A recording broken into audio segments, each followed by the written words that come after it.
Sa gitna ng engrandeng hapunan sa loob ng malawak na bahay sa isang gated subdivision sa Quezon City, tahimik na nakaupo si Mara, habang unti-unting umiinit ang hangin sa paligid ng mesa. Ang mga ilaw ng chandelier ay sumasalamin sa kristal na baso, ngunit hindi nito natatakpan ang lamig ng tingin ni Doña Celeste. Ang kanyang biyenan, na nakatitig sa kanya, na para bang isa siyang bisitang hindi karapat-dapat sa hapag. Mara. Malamig na sabi ni Doña Celeste habang marahang ibinababa ang kutsara. Pwede bang ipaliwanag mo sa amin kung bakit ikaw ang humawak ng pera ng negosyo nitong buwan? Napahinto si Mara. Napatingin kay Adrian, ang kanyang asawa. Ngunit umiwas ito ng tingin. Abala kuno sa paghiwa ng stick, ma. Pinag-usapan naman po natin, ngunit hindi pa siya tapos ay agad na pumutol si Doña Celeste. Huwag mo akong tatawaging ma. Kung hindi mo kayang igalang ang sistema ng pamilyang ito, sabay tingin sa mga kamag-anak na nakapalibot sa mesa, na ngayon ay tahimik ngunit nakikinig. Naramdaman ni Mara ang pag-init ng kanyang pisngi. Hindi dahil sa hiya kundi sa unti-unting galit na pinipigil niya mula nang siya'y ikasal sa pamilya na ito. Ginawa ko po iyon dahil si Adrian ang nag-utos. Mahinahon niyang sagot, pilit pinananatiling steady ang boses. Ngunit naramdaman niyang parang nag-iisa siya sa gitna ng mga matang mapanghusga. Napabuntong hininga si Doña Celeste. Ngumiti ng bahagya ngunit walang init. Adrian, anak, totoo ba?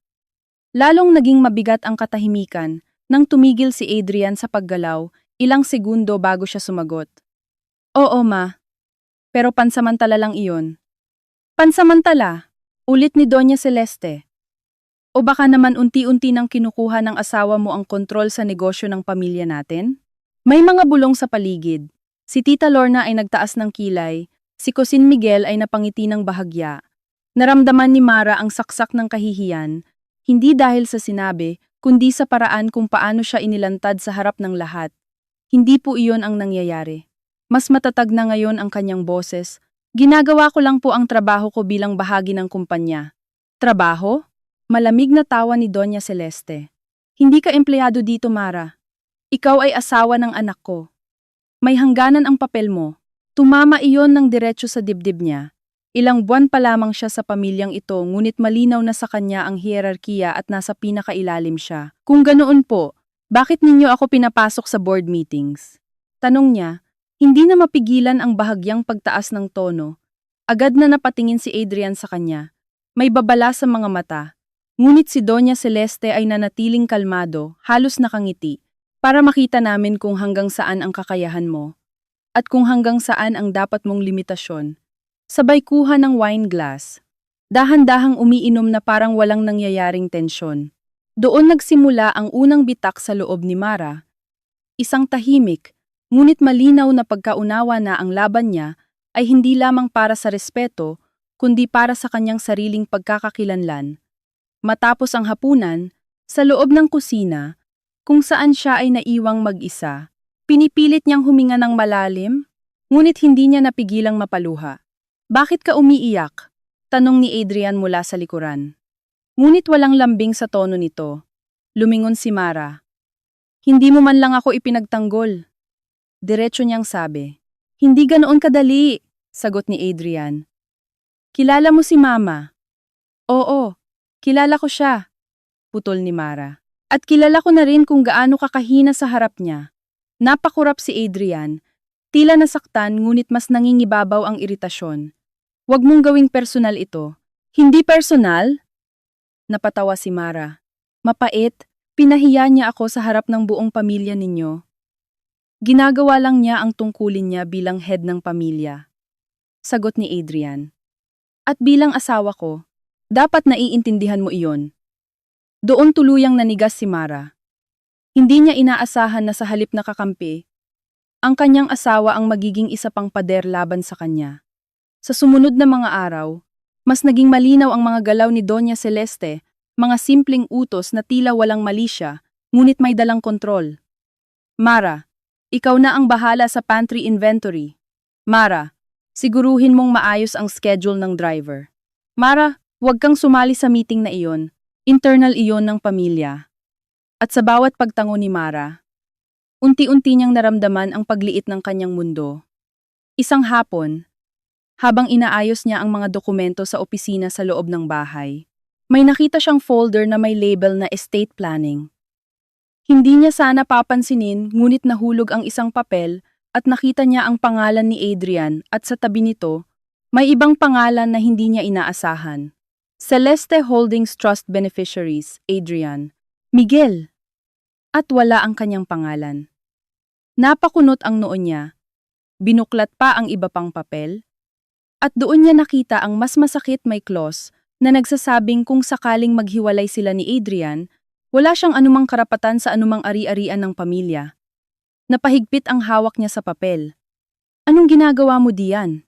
Malamig na boses ni Doña Celeste mula sa pintuan. Agad na palingon si Mara. Hawak pa rin ang dokumento. Nakita ko lang po ito. Maingat niyang sagot. Dahan-dahang lumapit si Doña Celeste. Kinuha ang papel mula sa kanya. Hindi ito para sa iyo. Pero asawa po ako ni Adrian. Sagot ni Mara. Karapatan kong malaman. Karapatan. Bahagyang tumaas ang kilay ni Doña Celeste. Ang karapatan ay ibinibigay, hindi inaangkin. Napalunok si Mara. At sa ngayon, dagdag nito, wala ka pang napapatunayan para magkaroon ng karapatang iyon. Tahimik na nagtitigan ang dalawa. Sa sandaling iyon, hindi na lamang ito simpleng alitan ng biyenan, at manugang isa na itong laban sa kapangyarihan. Ano po ba ang kailangan kong patunayan? Tanong ni Mara. Mas diretso na ngayon. Ngumiti si Doña Celeste. Ngunit may kakaibang lamig. Na kaya mong ilagay ang pamilya sa itaas ng sarili mo. Ginagawa ko naman po iyon. Talaga? Bahagyang tumawa si Doña Celeste. Kung ganoon, bakit mo pinipilit na kontrolin ang pera ng kumpanya? Hindi ko po kinokontrol. Mariing sagot ni Mara. Inaayos ko lang ang sistema dahil maraming inefficiencies. At sino ka para magdesisyon yan? Putol ni Doña Celeste, biglang tumalim ang boses. Natahimik si Mara, ngunit hindi umatras. Ako po ang taong may kakayahang makita ang mali at ayusin ito. Ilang segundo ng katahimikan ang lumipas. Pagkatapos, marahang tumango si Doña Celeste. Parang may napagpasyahan. Magaling, sabi nito. Bibigyan kita ng pagkakataon. Napakunot ang noo ni Mara. Anong pagkakataon? Sa susunod na family gathering, sabi ni Doña Celeste, ikaw ang magpe-present ng financial report ng kumpanya sa harap ng buong pamilya at ng board. Nanlaki ang mata ni Mara. Alam niyang hindi ito simpleng pagkakataon, ito ay bitag. At kung magkamali ka, dagdag ni Doña Celeste, alam mo na kung ano ang magiging desisyon ko tungkol sa posisyon mo sa bahay na ito. Hindi na niya kailangang ipaliwanag pa. Malinaw ang mensahe, isang pagkakamali, at mawawala ang anumang natitirang lugar niya sa pamilya. Nang gabing iyon, sa loob ng kanilang kwarto, tahimik na nakaupo si Mara, habang nakatitig sa laptop, sinusubukang ayusin ang mga numero. Hindi mo kailangang gawin iyon, sabi ni Adrian mula sa kama. Hindi siya lumingon. Kailangan, maikli niyang sagot. Mara, hindi mo kilala si Mama kapag nasa ganitong sitwasyon. Mas kilala ko siya kaysa sa iniisip mo. Putol niya. At mas kilala ko na rin ang sarili ko. Tumahimik si Adrian. Kung hindi ako lalaban. Dagdag ni Mara. Habang buhay na lang akong magiging utusan sa bahay ninyo. Napabuntong hininga si Adrian. Hindi iyon ang tingin ko sa'yo. Pero iyon ang pinaparamdam ninyo. Sagot niya. Muli, katahimikan.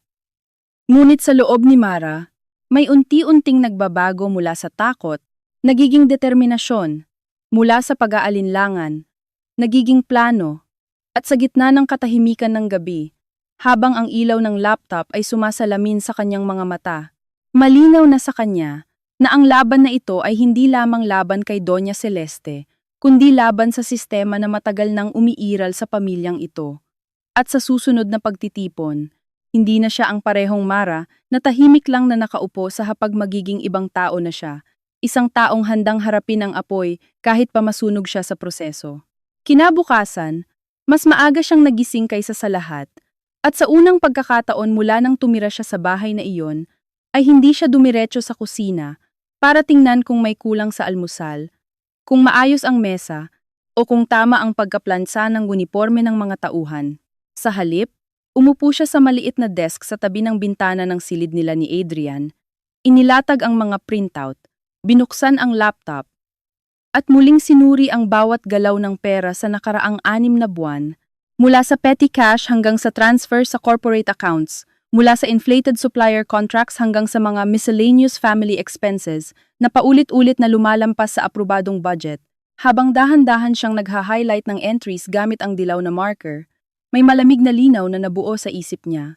Isang uri ng katahimikan na hindi na nagmumula sa takot kundi sa pagtanggap na kapag binuksan niya ang bibig niya sa harap ng board, may masisira at hindi na maibabalik sa dati. Narinig niya ang pagbukas ng pinto ng banyo at lumabas si Adrian na basa pa ang buhok, nakatapis ng tuwalya sa balikat at ilang saglit siyang nakatayo roon na parang gusto siyang kausapin ngunit hindi alam kung paano sisimulan. Hindi ka pa rin tumitigil? Mahina nitong tanong. Hindi siya agad sumagot. Inayos muna niya ang isang spreadsheet. Tinignan ang margin notes. Saka siya tumingala. Hindi ako pwedeng tumigil. Diretso niyang sabi. Hindi na ngayon. Lumapit si Adrian. Sumandal sa likod ng upuan niya at tumingin sa screen. Nakita niya ang pagbabago ng mukha nito nang mapansin ang mga markang pula sa ilang entries. Bakit mo pinapakialaman yan? Dahil may mali. Maraming bagay sa negosyo ang hindi mo maiintindihan agad. Subukan mo akong paliwanagan. Sagot ni Mara. Hindi umaalis ang tingin sa kanya. Napahigpit ang panga ni Adrian. Minsan may expenses na hindi kailangang i-report in detail. Sa board o sa asawa, tanong niya. Natahimik si Adrian. At sa pananahimik na iyon, may kumpirmasyong hindi na niya kailangang ipilit. Ibinaba ni Mara ang ballpen at humarap ng buo sa asawa.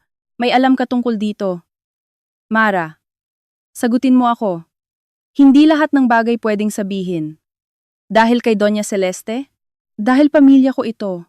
Mariing sagot ni Adrian. Napangiti si Mara ng mapait. At ano ako? Hindi sumagot si Adrian. Isang tanong lamang iyon. Pero iyon din ang pinakamalinaw na sagot na nakuha niya sa buong pagsasama nila. Bago pa siya makapagsalita muli, may mahinang katok sa pinto at sumilip ang matandang kasambahay na si Nena. Ma'am Mara, pinapababa po kayo ni Ma'am Celeste. May bisita raw po. Hindi agad tumayo si Mara. Tiningnan muna niya ang orasan, 9:00 pa lamang, masyadong maaga para sa mga kamag-anak. Masyadong formal ang tono ni Nena para sa simpleng bisita. Nang bumaba siya, nadatnan niya sa sala si Attorney Villegas, ang matagal ng abogado ng pamilya, maayos ang barong, may hawak na brown envelope, habang si Doña Celeste ay nakaupo sa gitnang sofa na parang reyna sa sarili niyang hukuman. Nakasuot ito ng cream silk blouse, perlas sa leeg, at ang paborito nitong ekspresyon ng malangiting hindi masabi kung paanyaya ba o babala. Maupo ka, Mara. Sabi nito, banayad ang tinig, at iyon ang mas nakakatakot. Umupo si Mara sa tapat nila, tuwid ang likod, nakapatong ang mga kamay sa tuhod. Attorney, pakiabot. Inilapag ng abogado ang envelope sa center table at dahan-dahang itinulak papunta sa kanya. Ano po ito? Tanong ni Mara. Kasunduan, sagot ni Doña Celeste. Para malinaw ang mga papel ng bawat isa sa pamilyang ito bago ang presentation mo bukas. Binuksan niya ang envelope at mabilis na nilagpasan ng mata ang unang pahina hanggang tumigil siya sa linyang nagsasabing voluntary relinquishment of any managerial authority, access to financial records beyond spousal privilege, and future claims relating to family-owned assets. Itinaas niya ang tingin. Dahan-dahan. Pinapapirma ninyo ako? Kung gusto mong maging maayos ang lahat, oo. Bakit ngayon? Para maiwasan ang kalituhan. O para mapatahimik ako? Nilingon ni Doña Celeste ang abogado at ngumiti ng bahagya. Attorney, maaari mo ba kaming iwan sandali? Tahimik na tumayo ang lalaki, yumuko ng kaunti, at lumabas ng sala. Pagkasara ng pinto, nawala ang sosyal na lambing sa mukha ni Doña Celeste. Huwag mong pilitin na bastusin kita sa paraang hindi mo magugustuhan. Humawak si Mara sa mga papel. Marahang tiniklop ang sulok at inilapag iyon sa mesa. Hindi po ako pipirma. Sandaling hindi gumalaw si Doña Celeste. Hindi ito sumigaw, hindi nagtaas ng kamay, hindi nagpakita ng biglang emosyon. Mas nakakatakot ang ginawa nito. Tumingin lang sa kanya ng matagal, mapanuri, halos mapang-asar, na para bang sinusukat kung gaano kalayo ang kaya niyang lakaran bago siya tuluyang durugin. Akala mo dahil nakakita ka ng ilang numero, may kapangyarihan ka na? Hindi po. Akala ko lang dahil asawa ako ni Adrian. Hindi ako tratong banta. Banta ka kapag hindi mo alam ang lugar mo. At sino po ang nagtalaga ng lugar ko? Kayo? Oo. Malamig na sabi ni Doña Celeste. Dahil kung wala ako, wala ring pamilyang pinipilit mong salihan. Naramdaman ni Mara ang bigat ng bawat salita, pero hindi na siya umatras. Hindi ako nakisali para agawin ang pamilya ninyo. Hindi ba? Una, kumpanya. Sunod, anak ko. Tapos ano? Bahay? Apelyido? Lahat ng pinagpaguran ko? Hindi ako nakikipag-agawan sa inyo kay Adrian. Talaga? Tumawa si Doña Celeste, mababa at walang saya. Tuwing pinapalayo mo siya sa mga desisyon namin, tuwing kinukumbinsi mo siyang mag-iba ng patakaran sa negosyo, tuwing pinaparamdam mong luma ang mga paraan ko, hindi mo ba nakikitang iyon din ang ginagawa mo? Napakurap si Mara. Sa unang pagkakataon, hindi insulto ang narinig niya sa tinig ng biyanan, kundi sugat. Manipis, mabilis, halos hindi mapapansin. Pero naroon, kung may kailangang baguhin. Hindi ibig sabihin noon na gusto ko kayong burahin. Mahina niyang sabi. Lahat ng bagong tao ganyan ang sinasabi. Sagot ni Doña Celeste, hanggang sa isang araw, mapapansin mo na lang na wala ka ng lugar sa sariling mesa. Ang mga salitang iyon ay hindi para kay Mara lamang. Amoy iyon ng isang mas matandang laban, isang takot na hindi nagsimula sa kanya. Ngunit sa bahay na iyon, ang takot ay laging nagiging utos, at ang sugat ay ginagawang sandata. Hindi ako pipirma. Ulit ni Mara. Mas kalmado na ngayon. Kung ganoon. Sabi ni Doña Celeste, muling isinusuot ang sosyal na mukha niya, handa kang maranasan ang kahihinatnan. Nang gabing iyon ay dumating ang mga kamag-anak para sa isang advance dinner bago ang quarterly family board assembly kinabukasan. Karaniwan, ganoong mga okasyon ang ginagamit ni Doña Celeste para ipakita kung gaano kasolid ang pamilya nila sa paningin ng iba. Maayos ang silverware, tama ang wine pairing, eksakto ang upuan ng bawat tao, ayon sa edad at halaga. Ngunit ngayong gabi, alam ni Mara na bawat upuan ay posisyon sa giyera.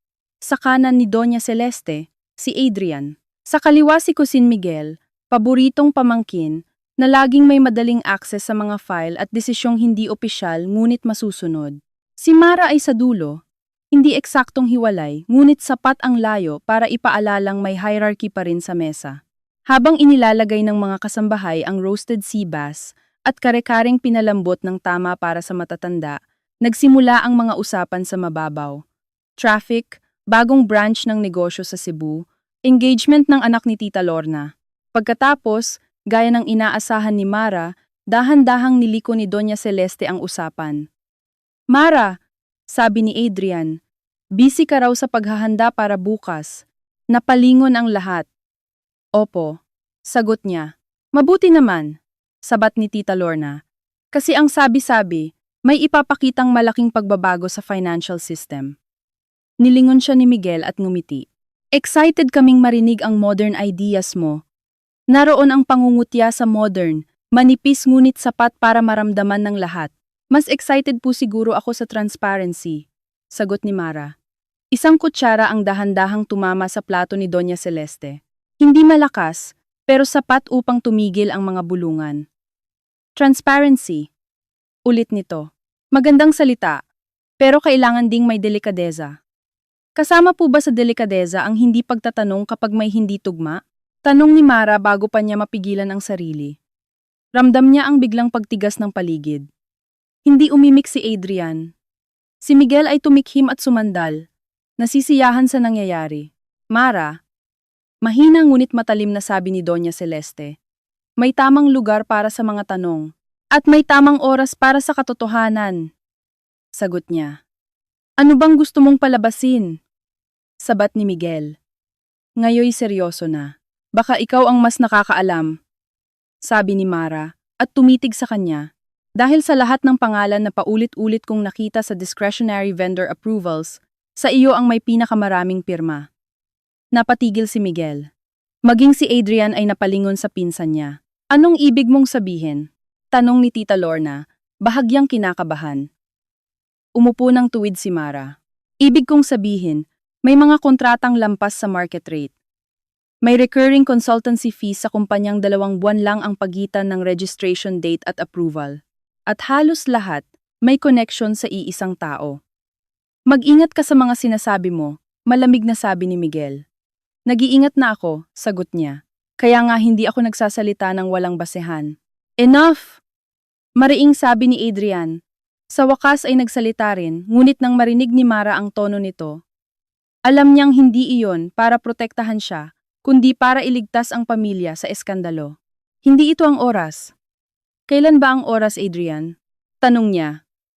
Humarap sa asawa. Kapag tapos na akong patahimikin ng nanay mo? Kapag napirmahan ko na ang waiver na pinadala sa akin ngayong umaga? Bumigat ang hangin. Si Tita Lorna ay literal na natigilan. Hawak ang baso. Napakislap ang mata ni Miguel. Si Doña Celeste, sa kabilang banda, ay hindi natinag. Ngunit ang bahagyang pagkipot ng mga mata nito, ang tanging senyales na hindi nito inaasahan na ibubunyag iyon ni Mara sa hapag. Anong waiver? Tanong ni Adrian. Mababa ang boses. Wala iyon. Mabilis na sabi ni Doña Celeste. Kasunduan lang para sa kaayusan. Hindi iyon kaayusan. Sagot ni Mara pag-aalis iyon sa akin ng anumang karapatan para magsalita. Lumingon si Adrian sa ina niya. At sa pagkakataong iyon, ay nakita ni Mara ang bihirang bagay. Pagdududa. Hindi pa iyon katapangan, ngunit bitak na iyon. Ma, bakit may ganoon? Tanong niya. Dahil may mga taong hindi marunong huminto sa dapat nilang pakialaman. Sagot ni Doña Celeste, hindi inaalis ang tingin kay Mara. At may mga ina na hindi marunong kumawala sa buhay ng anak nila. Balik ni Mara. Sumabog ang katahimikan. Hindi sumigaw si Doña Celeste. Mas malala ang ginawa nito. Dahan-dahan nitong ibinaba ang napkin sa tabi ng plato, tumayo, at tumingin sa buong mesa, na para bang siya ang may kontrol sa script ng gabing iyon. Tapos na ang hapunan. Sabi nito. Lahat, pwede nang lumipat sa sala. Isa-isang tumayo ang mga kamag-anak. Walang umiimik. Dala ang kaba at kuryosidad ng mga taong gustong umiwas, ngunit ayaw mahuli ang susunod na sabog. Nang silang tatlo na lamang halos ang naiwan sa dining room si Mara, si Adrian, at si Doña Celeste lumapit ang biyenan niya sa gilid ng upuan niya at yumuko ng bahagya, sapat para maramdaman ni Mara, ang pabango nitong laging amoy puting bulaklak at bakal. Bukas, bulong nito. Kapag pumalya ka, ako mismo ang magpapaalis sa'yo sa bahay na ito. Tumayo si Mara, at hindi umurong kahit ilang pulgada ang layo nila. Bukas, sagot niya. Kapag nagsinungaling kayo, hindi na kayo ang may kontrol sa sasabihin ng mga tao. Umakyat siya sa silid na nanginginig ang tuhod, ngunit tuwid ang likod. Pagsara niya ng pinto, ay saka lamang siya napasandal dito at pumikit.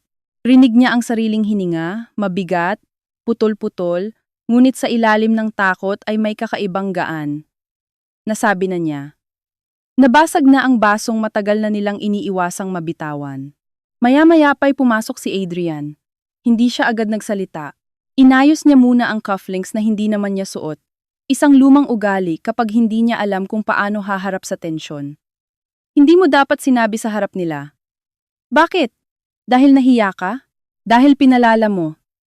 Hindi ko pinalala. Tinanggal ko lang ang takip. Napahawak si Adrian sa noo niya. Hindi mo alam ang kabuuan. Sabihin mo sa akin. Tahimik ito. Sabihin mo sa akin, Adrian. Ano ang itinatago ninyo? Umupo siya sa dulo ng kama at matagal na tumitig sa sahig bago nagsalita.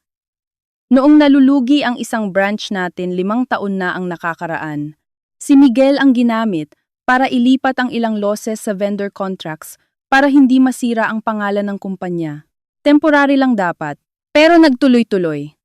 Naramdaman ni Mara ang panlalamig ng mga palad niya. Alam mo pala, Hindi ko hawak lahat ng detalye. Pero alam mo, hindi ganoon kasimple.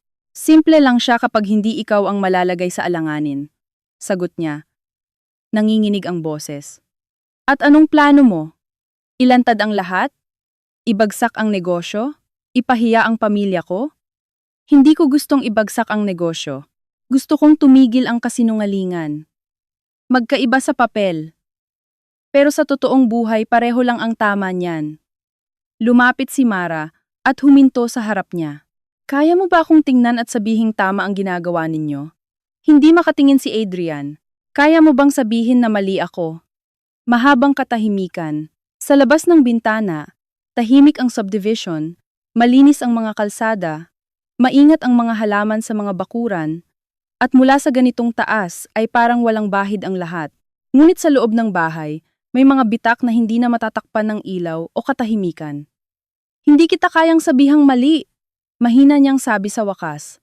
Pero hindi ko rin kayang wasakin si Mama. Dahan-dahang tumango si Mara. Naroon ang pinakamasakit na katotohanan. Hindi siya pinili. Hindi rin siya tinuluyang itinapon. Mananatili siyang nasa gitna ng isang lalaking gustong mabuhay nang walang desisyon habang ang dalawang babae sa buhay nito ang nagdurugo para sa puwang na ayaw nitong ayusin. Kung ganoon, sabi ni Mara, umatras ng isang hakbang. Bukas. Huwag mo akong pigilan. Hindi sumagot si Adrian. At para kay Mara, ang katahimikang iyon ay pahintulot at pagtataksil ng sabay. Kinabukasan, pagpasok niya sa family office sa Makati, isang buong palapag na salamin, kahoy, at tahimik na karangyaan, ramdam niya agad ang mga matang sumusunod sa kanya. Ang receptionist ay ngumiti ng pilit. Ang finance staff ay mabilis na yumuko ang ulo, parang may alam na hindi masabi. Sa conference room, nakahanay na ang mga folder, may bottled water sa bawat pwesto, at sa dulo ng mahabang mesa ay nakaupo na si Doña Celeste, na parang hindi siya ang babae na nagbanta kagabi sa dining room. Si Miguel ay nasa kanan nito, may laptop, handang-handa. Si Adrian ay nasa kaliwa, hindi mapakali ang mga daliri. Nang magsimula ang pagpupulong, dumaan muna sa formalidad. Revenue growth, expansion targets, staffing updates, bawat minuto ay parang hinihila. At nang sa wakas ay tawagin ang pangalan niya, naramdaman ni Mara ang tibok ng puso niya sa lalamunan, sa pulso, sa sentido. Ngunit hindi siya umatras. Tumayo siya, kinuha ang remote, humarap sa screen, at sa refleksyon ng itim na salamin sa likod ng boardroom, ay saglit niyang nakita ang sarili niya, hindi na ang babaeng unang dumating sa pamilyang ito, na maingat humakbang, maingat magsalita, maingat humingi ng puwang. Ito na ang babaeng alam ng kahit anong piliin niya ay may mawawala, pero may mga pagkawala ring mas marangal kaysa pananatiling tahimik. At bago pa man niya pindutin ang unang slide, huminga siya ng malalim at ibinuka ang bibig. At bago pa man niya pindutin ang unang slide, huminga siya ng malalim at ibinuka ang bibig. Bago po tayo magsimula sa standard report, malinaw niyang sabi. Sapat ang lakas para umabot sa bawat sulok ng malamig na conference room. Kailangan ko munang ilatag ang ilang findings na direktang nakaaapekto sa integridad ng financial records ng kumpanya. Walang gumalaw. Maging ang mahinang ugong ng air conditioning ay tila mas narinig niya kaysa dati. Sa dulo ng mesa, hindi nagbago ang ayos ni Doña Celeste. Magkapatong ang mga kamay nito sa ibabaw ng leather folder, tuwid ang likod, nakatutok ang tingin sa kanya na parang isa lamang itong aberyang kaya nitong kontrolin sa tamang sandali. Si Miguel, sa kabilang panig, ay sumandal sa upuan at bahagyang ngumiti, yung ngiting ginagamit ng taong sanay sa laban, ngunit hindi pa lubos naniniwalang may makakasabay sa kanya. Si Adrian ay hindi na makatingin ng diretsyo. Nakatuon ang mata nito sa isang punto sa mesa, sa isang fountain pen na ilang beses nitong iniikot sa pagitan ng mga daliri. Pinindot ni Mara ang remote. Lumabas ang unang slide. Isang malinis na table ng quarterly inflows at outflows. Sa unang tingin, maayos po ang takbo ng mga account, sabi niya, dahan-dahang naglalakad sa tabi ng screen. Pero nang itrace ko ang recurring consultancy at vendor service charges na lumabas sa tatlong magkasunod na quarter, may pattern pong hindi maipapaliwanag ng normal operational variance. Sumunod na slide. May tatlong kumpanya roon. Magkakaibang pangalan, Pero iisa ang pinanggagalingang contact address at halos magkapareho ang billing structure. May mga murmur na lumitaw mula sa dalawang matatandang board member na matagal ng kaibigan ng pamilya. Ang mga kumpanyang ito, patuloy ni Mara, ay tumanggap ng kabuuang halagang lampas sa internal threshold for enhanced review. Ngunit walang complete documentation sa comparative bidding, kulang ang scope justification, at sa ilang transaksyon ay may approvals na hindi dumaan sa full verification chain. Speculative. Putol ni Miguel. Hindi pa man siya tapos. Hindi siya nilingon ni Mara. Hindi po. Cross-referenced. Pinindot niya muli ang remote. Lumabas ang approval logs, date stamps, initials, internal routing notes.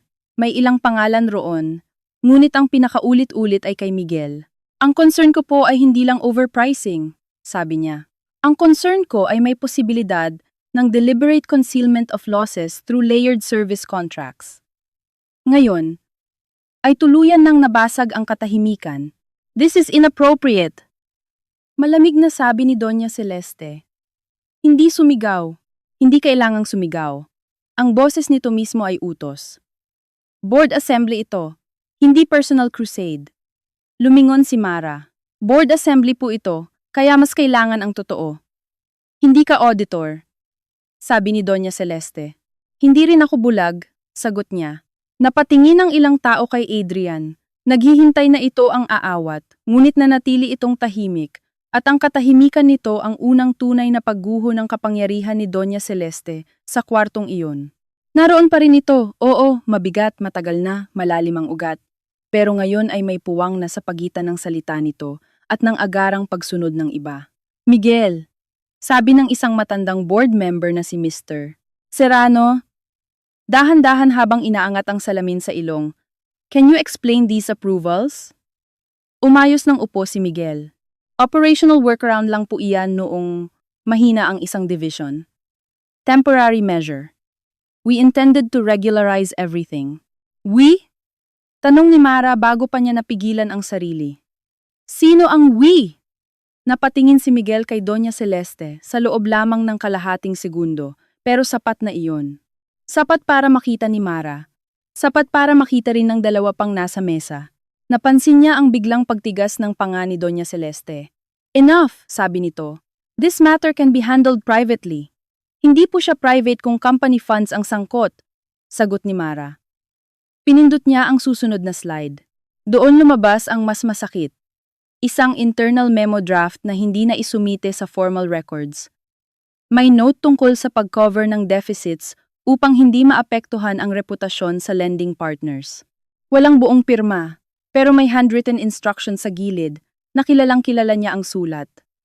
Mabilis ang tibok ng puso niya nang tumingin siya sa note na iyon. Kilala niya dahil ilang beses na niyang nakita sa mga grocery list sa bahay, sa seating plan tuwing may handaan, sa maliliit na utos na ipinapadikit ni Doña Celeste sa refrigerator. This note, sabi niya. Pilit pinapantay ang boses. Directs deferment and repackaging of losses under consulting line items. Hindi ko sinasabing ito ang kabuuan ng nangyari. Ang sinasabi ko, may sapat na dahilan para magkaroon ng independent review. Minsan sa buhay niya, inisip ni Mara na ang pinakakinatatakutan niya ay ang galit ng biyenan niya. Mali pala. Ang mas kinatatakutan niya ay ang sandaling hindi na siya matatakot. Dahil kapag narating niya iyon, wala nang paraan para bumalik sa dating tahimik, magalang, matiising bersyon ng sarili niya. Independent review?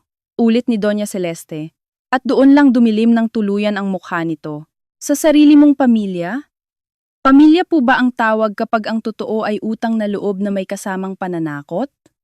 Tanong ni Mara. Mara! Mariing sabi ni Adrian. Sa wakas ay nag-angat ng tingin. Hindi iyon pagsagip. Babala iyon. Pakiusap. Pagod. Lahat ng sabay-sabay. Nilingon niya ang asawa at may isang iglap na muntik siyang matunaw. Dahil sa ilalim ng pagiging mahina nito, ay may takot ding totoong totoo. Takot mawala ang ina. Takot mabasag ang apelyido. Takot piliin ang isang tao, at habang buhay dalhin ang pagkakasala ng pagtalikod sa isa pa. Ngunit hindi pwedeng sa takot nito iikot ang buhay niya. Hindi ko ito ginagawa laban sa pamilya mo. Mahina ngunit malinaw niyang sabi kay Adrian.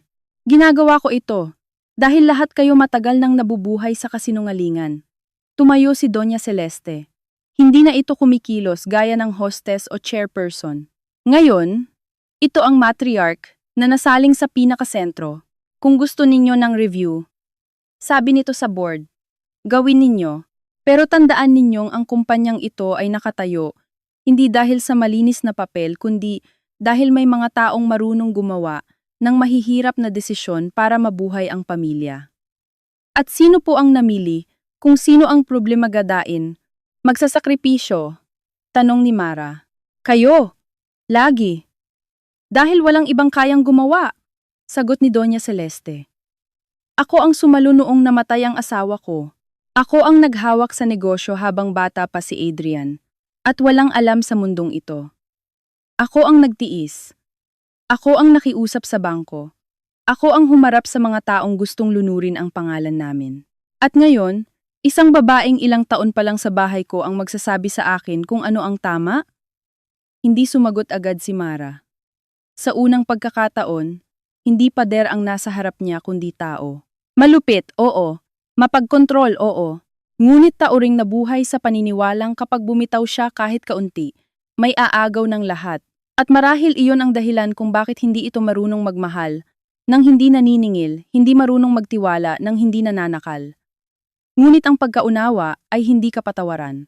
Hindi ko po minamaliit ang mga pinagdaanan ninyo, sabi ni Mara. Pero hindi po lisensya ang sakripisyo para gawing pag-aari ang buhay ng lahat. Tahimik ang kwartong iyon sa paraang hindi na sosyal, hindi na propesyonal. Hubad na ang lahat. Ang negosyo ay pamilya. Ang pamilya ay negosyo. At sa gitna niyon, bawat resibo at bawat sulyap ay bahagi ng pamana. Muling nagsalita si Mr. Serrano. Mas mabigat na ngayon ang boses. We suspend discretionary vendor releases pending review. Umalingaw-ngaw ang desisyong iyon. Hindi iyon sentensya, hindi pa pagkatalo ng sinuman, pero sapat iyon para wasakin ang imaheng buo ang kontrol ni Doña Celeste. I object, agad sabi ni Miguel. Noted, tugon ni Mr. Serrano. Also, all approval authorities tied to the flagged accounts are frozen until documentation is completed. Namutla si Miguel. Si Adrian ay napapikit ng mariin. Isang maikling sandali lamang, ngunit nakita ni Mara ang sakit sa mukha nito. Hindi dahil sa kanya lang, hindi dahil sa ina lang nito, kundi dahil ngayon, wala nang maitatago sa gitna. Pagkatapos ng meeting, halos walang tumingin kay Mara habang lumalabas ang mga tao. Ang iba ay umiiwas dahil ayaw madamay. Ang iba ay umiiwas dahil nakita nilang tama siya at mas mahirap harapin iyon. Si Miguel ang unang sumugod nang magsara ang pinto. Masaya ka na? Pabulong ngunit gigil nitong sabi. Nadamay mo lahat. Matagal nang damay ang lahat, sagot ni Mara. Ngayon lang naging visible. Hindi mo alam ang ginawa mo. Mas alam ko na ngayon kaysa dati. Lumapit si Miguel, sapat para maramdaman niya ang init ng galit nito. Hindi lang ito tungkol sa pera. Kapag nabuksan ang review, may ibang lalabas. Mga bagay na hindi mo kayang dalhin. Subukan mo ako. Ngumiti si Miguel, ngunit wala iyong tapang. Puro pananakot. Hindi mo pa rin kilala ang asawa mo. Napatigil si Mara. Isang iglap lang. Sapat para makita ni Miguel na tumama siya. Anong ibig mong sabihin? Tanong niya. Ngunit umatras na ito. Inayos ang coat at tumingin kay Adrian na kasalukuyang nakatayo ilang hakbang ang layo. Hindi pa rin gumagalaw. Parang may pa siyang ayaw nitong isipin. Tanungin mo siya. Sabi ni Miguel bago tuluyang lumabas. Naiwan silang mag-asawa sa boardroom na ngayon ay mukhang mas malamig, mas malaki, mas bakante kaysa kanina. Ang mga bote ng tubig ay kalahati pa. May isang folder na naiwang bukas. Sa screen ay naroon pa rin ang slide na may handwritten note ng biyenan niya para iyong sugat na ayaw mamatay kahit wala ng tao. Ano ang ibig niyang sabihin? Tanong ni Mara. Hindi inaalis ang tingin kay Adrian. Hindi ito sumagot agad. Lumapit muna ito sa mesa, sinara ang isang folder, itinuwid ang isang ballpen, mga maliliit na galaw ng taong gusto munang ayusin ang mga bagay na kaya niyang kontrolin bago harapin ang hindi niya kaya. Adrian, dahan-dahan itong huminga. Bago tayo ikinasal, sabi nito. Mababa ang boses. May proposal si Mama. Narinig ni Mara ang sariling tibok sa tenga. Anong proposal? Prenup na mas mahigpit. Hindi lang tungkol sa assets. May clause na kapag hindi ka pumayag sumama sa bahay namin pagkatapos ng kasal, pwedeng i-hold ang shares ko sa trust transfer. Unti-unting bumigat ang mga binti ni Mara. At, alam mo, tumango si Adrian, halos hindi maitaas ang mukha. Alam ko. At hindi mo sinabi sa akin. Hindi ko pinirmahan ang version na iyon. Pero hindi mo sinabi sa akin. Mas malakas na ngayon ang boses niya. Adrian, hindi mo sinabi sa akin na may ganong kondisyon ang nanay mo sa kasal natin? Dahil aayaw ka. Napatawa si Mara, ngunit ang lumabas ay tunog ng pagkaputol. Oo, aayaw ako, dahil may karapatan akong malaman na may presyo ang pagpasok ko sa pamilyang ito. Gusto kitang protektahan. Mula saan? Sa katotohanan, lumapit siya at nakita niya ang sarili sa mga mata ng asawa niya. Hindi na mahal na babae, hindi na kaagapay, kundi salamin ng lahat ng desisyong tinakbuhan nito. Ilang beses mo pa akong ipinagpalit sa katahimikan? Bulong niya. Hindi nakasagot si Adrian, at sa pagkakataong iyon, mas masakit pa iyon kaysa pagsigaw. Dahil wala na kahit kasinungalingang maipangtatahi sa nasisirang pagitan nila. Pagbalik nila sa bahay, tila alam na ng mga dingding ang nangyari. Walang lumalapit na kasambahay ng direkta. Maingat ang paghakbang. Mahina ang sara ng mga pinto. Sa sala, nakaupo si Doña Celeste. Hindi pa nagpapalit ng damit, may tasa ng tsaa sa gilid, tuwid pa rin ang tindig na parang ang pagkatalo ay bagay lamang na hindi niya kikilalanin hanggat hindi siya napipilitang pangalanan iyon. Adrian, sabi nito nang hindi tumitingin kay Mara. Usap tayo. Hindi po. Sagot ni Mara bago pa makapagsalita ang asawa niya. Dahan-dahang humarap si Doña Celeste sa kanya. Hindi kita kinakausap, pero ako ang paksa. Tumayo si Mara at lumapit ng kaunti, sapat para hindi na siya mukhang iniistorbo lamang ang ina ng asawa niya sa sarili nitong sala. Pag-uusapan natin ito ng harapan. Hindi na po ako papayag na lagi ninyong hinihiwalay si Adrian para kayo ang unang bumuo ng kuwento sa isip niya. Mayabang ka na ngayon. Malamig na sabi ni Doña Celeste. Hindi po, pagod na lang. Sumabad si Adrian, tama na. Ngunit kapwa hindi sila gumalaw ni Doña Celeste. Ano pa ang gusto mo? Tanong ng biyenan niya. Nakuha mo na ang review. Nakuha mo na ang kahihiyan ng pamilya ko sa board. Ano pa? Huminga si Mara ng malalim. Ito ang sandaling dapat sana'y panalo ang maramdaman niya. Ngunit wala roon. Walang linis. Walang ginhawa. Tanging pagod, kirot, at isang uri ng lamig na galing sa pagkaunawang kahit may napatunayan siya, hindi nito aayusin ang nasira sa loob nila. Gusto ko ng totoo, sabi niya, kahit minsan lang sa bahay na ito. Ang totoo? Biglang tumawa si Doña Celeste, at sa unang pagkakataon ay may lamat na ang boses nito.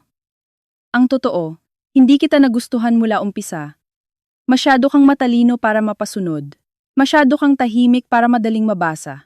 At pinakamasama sa lahat, minahal ka ng anak ko sa paraang hindi na niya ako kailangang tingnan muna bago huminga. Napatigil si Adrian. Si Mara ay hindi agad nakapagsalita. Kaya ninyo ako pinahirapan? Tanong niya. Halos pabulong. Hindi. Sagot ni Doña Celeste. Pinahirapan kita dahil akala ko kapag lumiit ka, babalik siya sa pwesto niya. Sa akin. Sa pamilyang marunong sumunod. Tumahimik ang sala. Walang dramatic na pagbagsak ng gamit. Walang luha agad. Tanging 3 tao na nakatayo sa loob ng isang bahay na biglang naging masyadong maliit para sa lahat ng lihim na matagal nang naninirahan doon. At sa mukha ni Adrian, nakita ni Mara ang isang sakit na mas matanda pa sa kanya. Mas matagal pa sa kasal nila. Mas malalim pa sa away nilang dalawa. Isang anak na matagal nang pagod maging pag-aari. Ngunit ang pagkaunawang iyon ay huli na para magligtas ng lahat. Isang anak na matagal nang pagod maging pag-aari. Hindi iyon sinabi ni Adrian, ngunit nakita iyon ni Mara sa paraan ng paggalaw ng panga nito, sa bahagyang panginginig ng mga daliri nitong nakababa sa tagiliran, Sa pag-iwas nitong tumingin ng diretso sa ina at sa asawa, na para bang kapag may tinignan siya ng matagal ay mapipilitan siyang pumili at ang pagpiling iyon ang bagay na buong buhay niyang iniiwasan.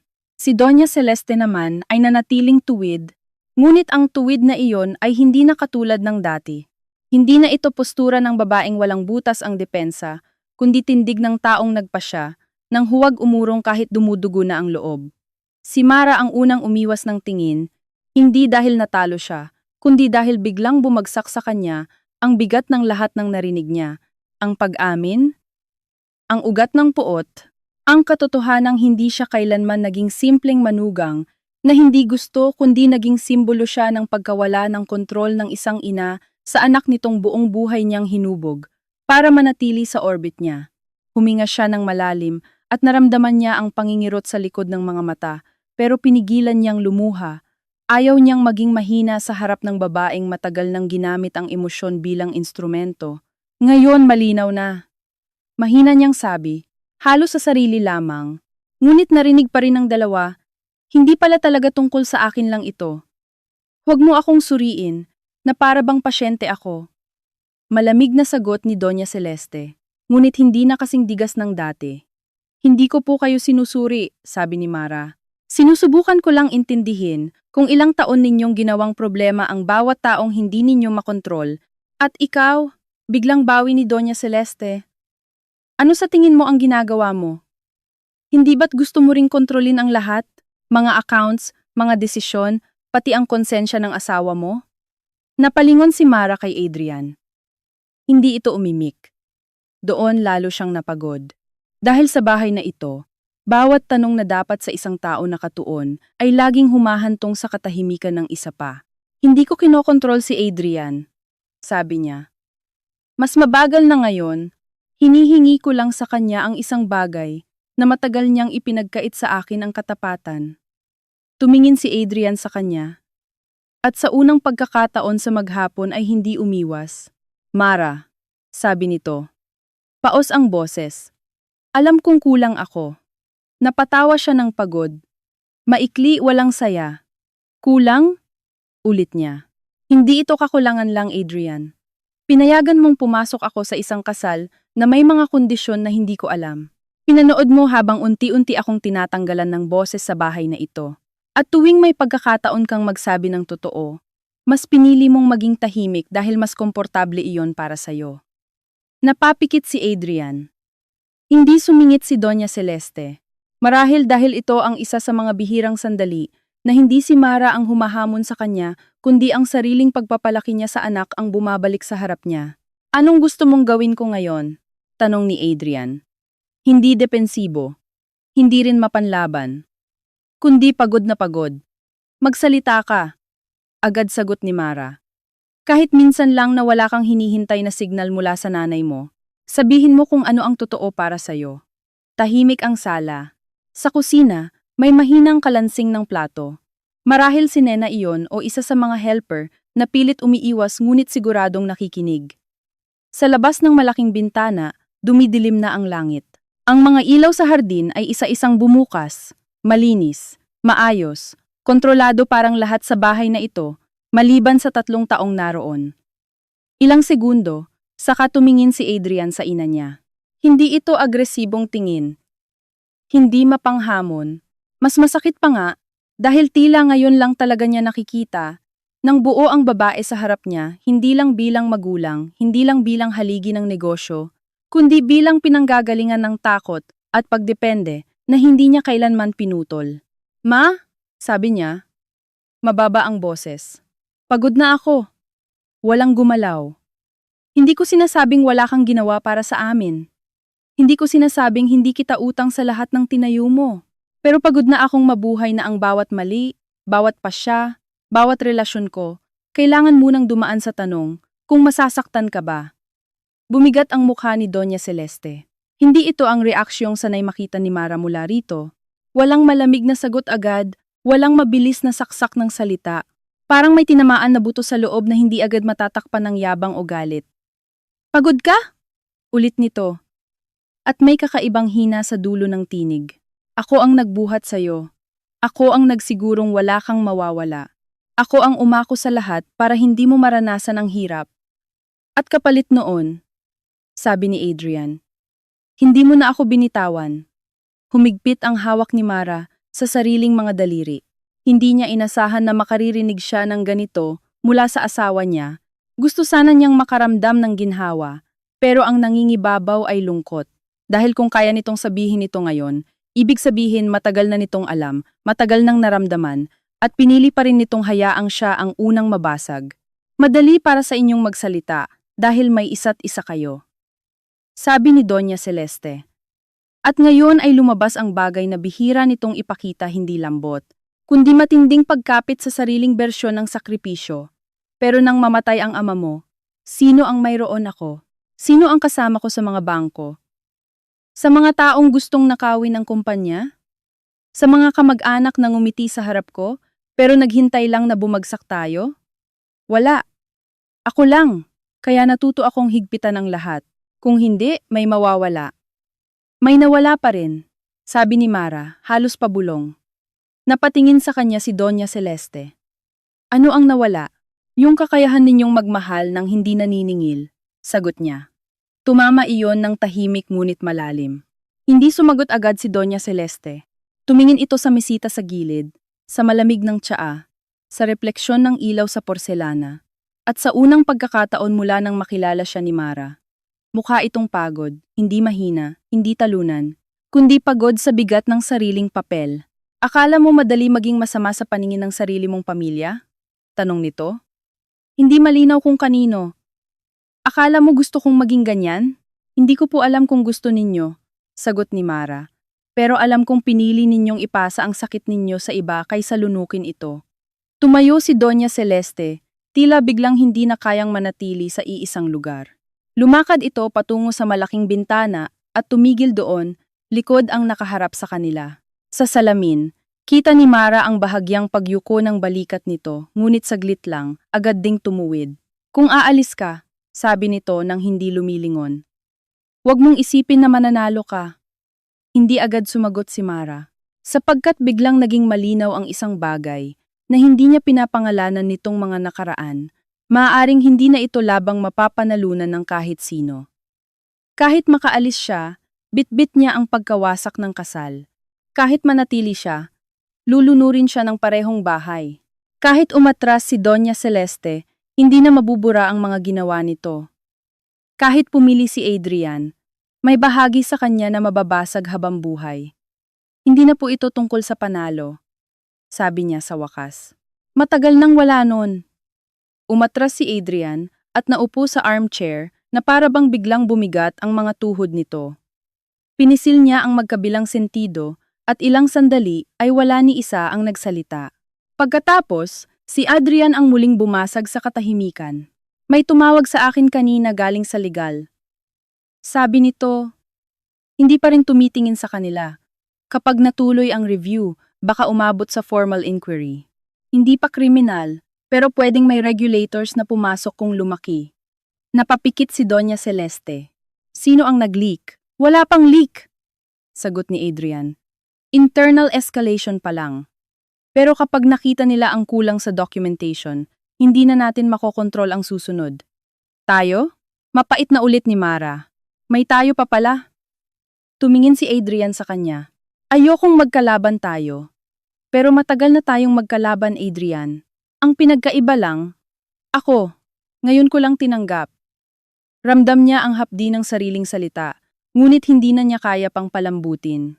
Napakarami ng taon ng pag-unawa, pag-intindi, pag-adjust, pag-iwas na lumaki para hindi masabing bastos, para hindi masabing ambisyosa, para hindi masabing sumisira ng pamilya. At sa dulo, siya pa rin ang ginawang banta. Anong gusto mong mangyari?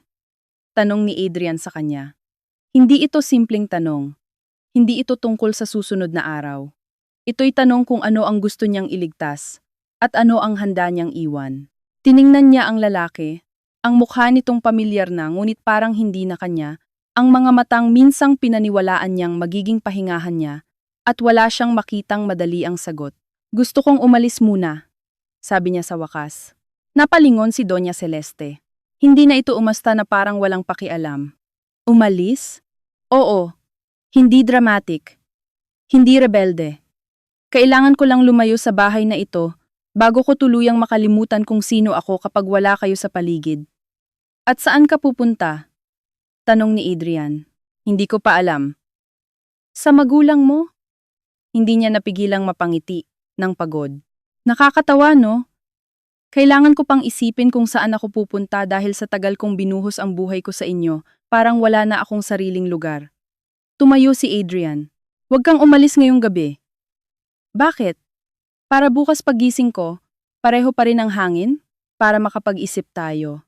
Matagal na akong nag-iisip, sagot niya. Ikaw ang ngayon palang nagsisimula. Hindi iyon sigaw, pero mas tumama kaysa anumang pagtaas ng boses. Muli siyang napalingon kay Doña Celeste, na ngayoy nakatingin na sa kanya ng buong buo. Wala nang pagtatago sa ilalim ng sosyal na kontrol. Kapag umalis ka, sabi nito, hindi na madaling bumalik. Hindi rin naman naging madali ang manatili, tugon ni Mara. Ilang saglit silang nagtitigan, at sa pagitan nilang dalawa ay tila naglalakad ang lahat ng nakaraang buwan, mga hapunang may patagong insulto, mga utos na nakabalot sa pakiusap, mga tinging nakaalam kung saan ka dapat umupo, paano magsalita, gaano kalakas tumawa, kailan hihinto, ngunit nandoon din ang ibang bagay na mas ayaw nilang aminin. May bahagi ng bawat isa sa kanila na kinilala ang lakas ng isa't isa. Ang trahedya lamang ay nagkakilala sila sa loob ng iisang bahay kung saan iisa lang ang pwedeng mangibabaw. Nena, tawag ni Doña Celeste, hindi inaalis ang mata kay Mara. Pagkaraan ng ilang segundo, ay sumilip ang kasambahay. Kinakabahan. Ihanda mo ang guest room. Napakunot noo si Mara. Hindi ko po kailangan. Hindi para sa'yo. Putol ni Doña Celeste. Para sa akin. Parehong natigilan sina Mara at Adrian. Dito ka sa master wing. Dagdag nito kay Nena. Sa guest room ako. Ma, sabat ni Adrian. Tumahimik ka. Hindi iyon pakiusap. Utos pa rin. Ngunit may bago. Hindi na iyon utos ng taong buo ang kapangyarihan, kundi utos ng taong pinipilit panatilihin ang natitirang dignidad habang may umuurong na lupa sa ilalim. Hindi ko kailangan ng awa, sabi ni Mara. Hindi kita inaawaan, sagot ni Doña Celeste. Hindi rin kita pinapaalis ngayong gabi. Hindi ko pa kayang tingnan ang buong bahay na ito at isipin na ikaw ang nanalo sa pag-alis. Napailing si Mara. Sabi ko nga, hindi ito panalo. Sa akin. Oo. Malamig nitong sabi. At heto na naman ang matriarch na ayaw mamatay sa loob ng usapan. Ngunit sa pagkakataong ito, hindi na ganoon katibay ang tunog. Bukas ng umaga, sabi ni Mara, aalis ako. Hindi ko pa alam kung gaano katagal, at hindi ako hihingi ng permiso. Gawin mo ang gusto mo, sagot ni Doña Celeste. Pero tandaan mo, may mga desisyong kapag ginawa, wala nang daan pabalik sa dating anyo. Matagal na pong wala, sabi niya. Natapos ang usapan, nang walang formal na pagtatapos. Walang yumakap. Walang humingi ng tawad. Walang nagkusang magpaliwanag pa. Ngunit nang umakyat si Mara sa kwarto nila ni Adrian, ramdam niyang may natapos na hindi na maibabalik sa simula. Binuksan niya ang aparador at dahan-dahang inilabas ang medium-sized luggage na matagal nang nakatabi sa taas, iyong ginamit nila noong maikling honeymoon na halos puro tawag mula sa opisina ni Doña Celeste ang laman. Habang nagtatanggal siya ng mga damit mula sa hanger, isa-isa niyang tinutupi ang mga blouse, pantalon, ilang paboritong libro, ang toiletry bag, charger, 2 pares ng sapatos. Walang pagmamadali, walang eksena. Ang bawat tiklop ay parang pagkilala sa isang piraso ng sarili na kailangan niyang ipunin muli. Pumasok si Adrian habang nakabukas ang maleta sa kama. Tumigil ito sa pinto, tila hindi pa handang lumapit. Talaga bang itutuloy mo? Tanong nito. Hindi siya lumingon agad. Inayos niya muna ang zipper ng maliit na pouch, sa kanya lamang ito hinarap. Oo. At ako? Napalunok siya. Naroon na naman ang tanong na matagal nang nasa ilalim ng lahat. Hindi pamilya o negosyo o review, kundi sila. Ikaw ang dapat sumagot niyan sa sarili mo, sabi niya. Hindi ko na kayang akuin pati iyan. Pwede ba akong sumama? Tila huminto ang oras sa isang hibla ng segundo. Hindi dahil gusto niya agad ang sagot, kundi dahil naroon sa tanong na iyon ang lahat ng hindi nagawa ni Adrian noon. Huli. Totoo marahil. Pero huli. Hindi ko alam, mahina niyang sabi. At iyon ang pinakatapat na kaya niyang ibigay. Hindi ko alam kung gusto kitang kasama o kailangan ko munang marinig ang sarili ko na wala kang anino. Napayuko si Adrian. Naiintindihan ko. Sana noon mo pa ginawa, sagot niya. Lumapit ito, huminto sa kabilang gilid ng kama, at dahan-dahang inilapag sa ibabaw ng maleta ang isang maliit na sobre. Ano to? Kopya ng draft prenup at trust correspondence. Lahat ng hindi ko sinabi sa'yo, pati emails ni Mama sa lawyer. Napatingin siya rito, saka sa sobre. Bakit ngayon? Dahil wala na akong karapatang magtago pa. Hindi niya agad hinawakan ang sobre. Tiningnan niya lang ito, parang isa na namang piraso ng katotohanang matagal nang naroon, ngunit ngayon lang inilapag sa harap niya nang wala ng takip. Kapag binasa ko to, sabi niya, mas lalo lang mababago ang tingin ko sa inyong dalawa. Alam ko, at ibinibigay mo pa rin. Dahil mas mabuti na yon kaysa patuloy kang mabuhay sa kalahating kuwento. Dahan-dahan niya iyong kinuha at inilagay sa side pocket ng maleta. Hindi pa sa salamat ang nasa dibdib niya. Hindi rin lubos na galit, kundi isang malalim na kalungkutang may halong paggalang sa huling pag-amin ng taong minahal niya. Sa labas, dumaan ang mahinang tunog ng gate ng subdivision at isang sasakyang pumarada sa di kalayuan. Sa loob ng kwarto, ang ilaw mula sa lampshade ay malambot ngunit walang init. Matulog ka na kung kaya mo, sabi ni Mara. Hindi ako sigurado kung kaya ko, sagot ni Adrian. Ako rin, sabi niya. Ngunit ipinagpatuloy pa rin niya ang pag-iimpake. Dahil may mga gabing kahit hindi mo alam ang susunod na mangyayari, kailangan mong tapusin ang isang galaw para lang mapatunayan sa sarili mong may kontrol ka pa sa kahit maliit na bagay. At nang maisara niya sa wakas ang maleta at marinig ang malinaw na pag-click ng zipper, parang may isang pinto ring nagsara sa loob niya, hindi pa wakas, hindi pa kapayapaan, ngunit sapat na paghihiwalay para malaman niyang pagdating ng umaga, hindi na siya babangon sa parehong katahimikang matagal niyang tiniis. Pagdating ng umaga, hindi na siya babangon sa parehong katahimikang matagal niyang tiniis. Nagising si Mara bago pa sumikat, nang buo ang araw, sa manipis na kulay abong liwanag na dumudulas sa gilid ng makapal na kurtina, at ilang sandali ay nanatili lamang siyang nakahiga, nakatitig sa kisame, nakikinig sa tunog ng sariling paghinga, at sa bahagyang pagaspas ng air conditioning na buong gabi niyang hindi napansin. Sa kabilang gilid ng kama, ay gising na rin pala si Adrian. Nakatalikod sa kanya, hindi gumagalaw, ngunit ramdam niyang hindi ito natulog ng maayos dahil sa bigat ng katahimikan sa pagitan nila, iyong katahimikang hindi na simpleng tampo o pagod, kundi isang puwang na puno ng mga bagay na hindi na mabubura sa oras lang ng lambing. Dahan-dahan siyang bumangon, maingat na hindi kalampagin ang frame ng kama, at umupo sa gilid, pinatong ang mga paa sa malamig na sahig, tsaka ipinikit sandali ang mga mata, na para bang kailangan muna niyang pangalanan sa loob niya, ang isang bagay bago siya tuluyang tumayo. Aalis siya, hindi bilang banta, hindi bilang drama, hindi bilang taktika, kundi dahil kung magtatagal pa siya sa bahay na iyon, nang walang malinaw na pagitan, baka masanay siya ulit na lunukin ang sarili niyang boses.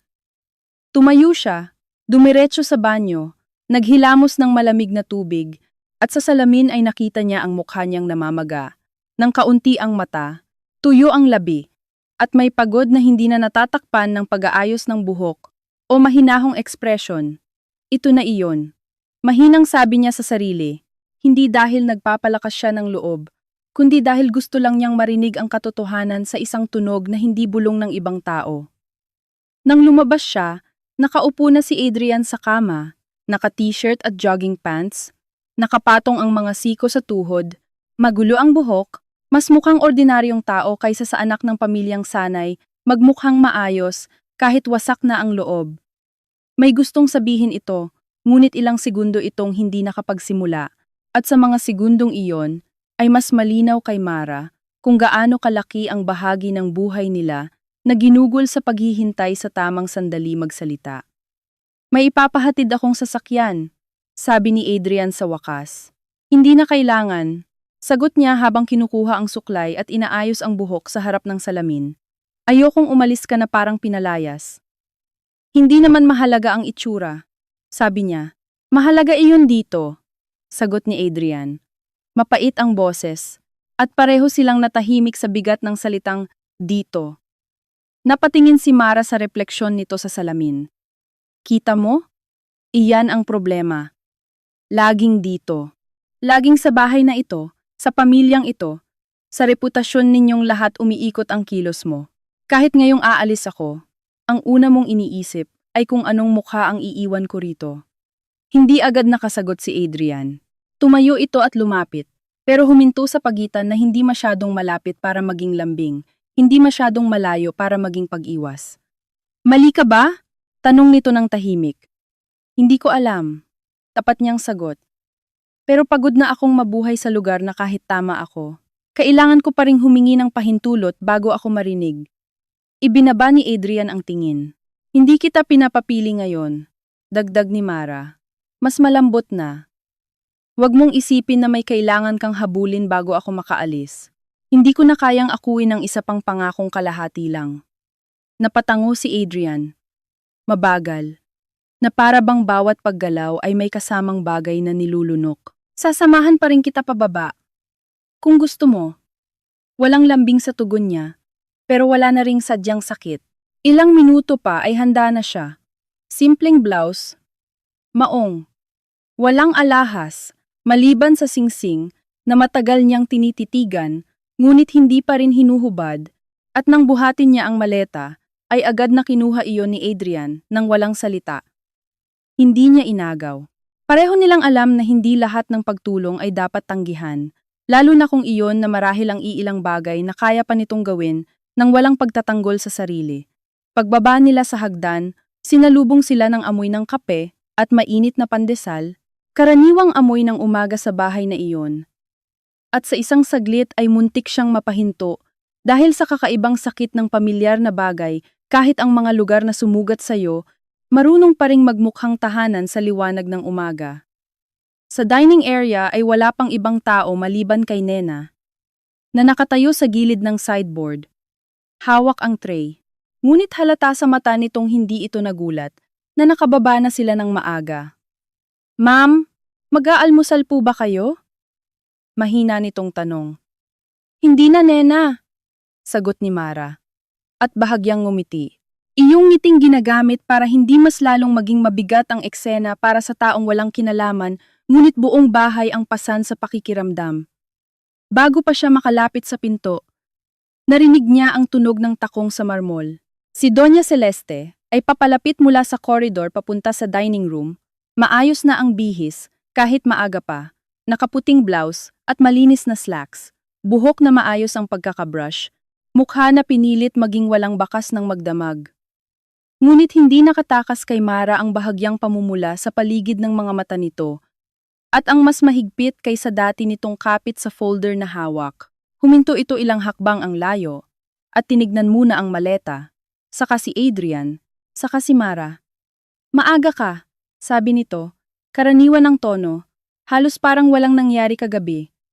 Mas mabuti na po siguro, sagot ni Mara.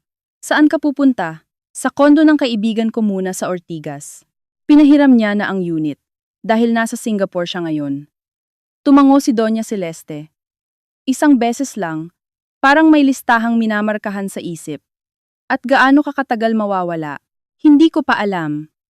Magandang sagot para sa taong gustong maging sigurado sa lahat, sabi nito. Umangat ang isang sulok ng labi ni Mara.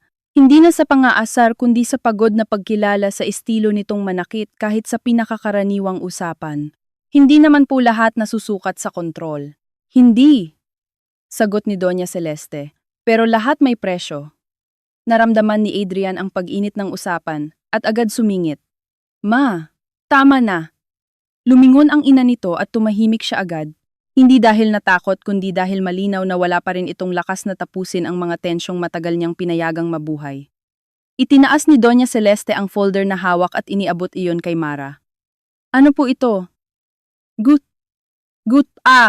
Kopya ng notice mula sa legal at internal compliance. Para alam mo ang posibleng kahihinatnan ng ginawa mo. Hindi agad kinuha ni Mara ang folder. Tiningnan muna niya ang biyenan niya. Babala po ba ito? Impormasyon. Malamig nitong sagot. Hindi ka ba mahilig sa totoo? Dahan-dahang inabot iyon ni Mara at naramdaman ang bigat ng papel. Kakaibang bigat para sa ilang pahina lang. Sa loob marahil ay mga formal na salitang kayang gawing malinis ang dumi at gawing teknikal ang pagkasira ng mga relasyon. Salamat, sabi niya.